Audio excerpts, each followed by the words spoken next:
حضرت ہود علیہ السلام کا اللہ تذکرہ فرما رہے ہیں کہ وہ کتنے درد دل سے اپنی قوم کو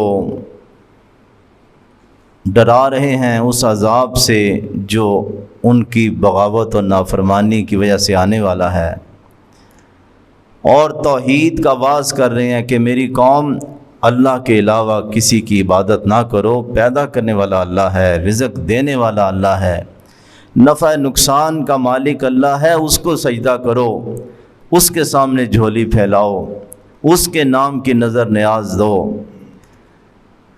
تو ہود علیہ السلام کے جواب میں قوم عاد کیا کہتی ہے؟ قالو، کہنے لگی، اجئتنا، کیا تو ہمارے پاس آیا ہے؟ لتأفکنا، تاکہ تو ہمیں پھسلا دے، بہکا دے، ان آلہتنا، ہمارے معبودوں سے۔ تیری ساری جد و جہد کا مقصد یہ ہے کہ تو ان بزرگوں سے ہمیں ہٹانا چاہتا ہے، ان معبودوں سے ہمیں بہکانا چاہتا ہے۔ فَأْتِنَا بِمَا تَعِدُنَا، جا لے آ، تو عذاب کر رہا ہے، لے آ بِمَا تَعِدُنَا، جس کی تو ہمیں دھمکی دیتا ہے۔ ان کنت من الصادقین، اگر تو سچوں میں سے ہے۔ قوموں کا حال بھی یہی رہا کہ بجائے پیغمبر کی نصیحت سن کے ہدایت حاصل کریں، کہتے جا لے آ۔ نوح علیہ السلام کو بھی کہنے لگی قوم، سورہ ہود کی 32 نمبر آیت میں ہے کہ نوح بڑی بحث ہو گئی، بس کر اب، تو ہمیں روز ڈراتا رہتا ہے، جا لے آ عذاب۔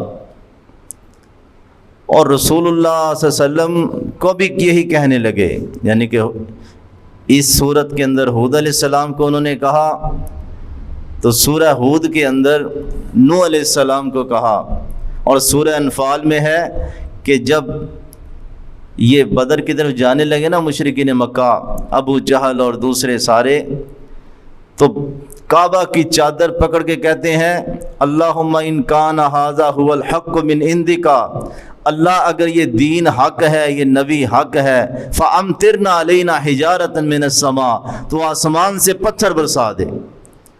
یعنی کہ جہالت اور ڈھیٹ پن اور اکھڑ پن کی انتہا ہے کہ دعا تو یہ مانگنی چاہیے کہ اللہ اگر یہ نبی سچا ہے تو ہمیں ہدایت دے دے۔ تو اللہ تعالیٰ فرماتے ہیں کہ انہوں نے کہا ان کنت من الصادقین، اگر تو سچوں میں سے ہے تو عذاب لے آ۔ فرمانے لگے حضرت ہود علیہ السلام، قال انما العلم عند اللہ، بھئی عذاب کب آنا ہے، کس قسم کا آنا ہے، کتنی مہلت تمہاری ہے؟ انما العلم عند اللہ، اس کا علم تو اللہ کے پاس ہے۔ وَأُبَلِّغُكُم مَّا أُرْسِلْتُ بِهِ، اگر میں تمہیں ڈرا رہا ہوں، سمجھا رہا ہوں، تو میں تو تمہیں پہنچا رہا ہوں، میسج کنوے کر رہا ہوں جو رب میری طرف بھیجتا ہے۔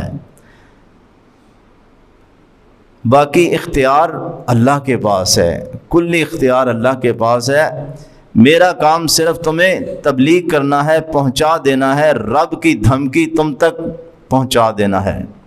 وَلَكِنِّي أَرَاكُمْ قَوْمًا تَجْهَلُونَ، لیکن میری قوم، میں تو تمہیں دیکھ رہا ہوں، تجہلون، تم جاہل ہو۔ جاہل دو معنی ہوتے ہیں، ایک ہے بے علمی اور دوسرا اکھڑ پن، تکبر۔ جہالت میں دونوں چیزیں ہوتی ہیں، تو دونوں ہی چیزیں تم کے اندر ہیں۔ اللہ سمجھ عمل کی توفیق عطا فرمائے۔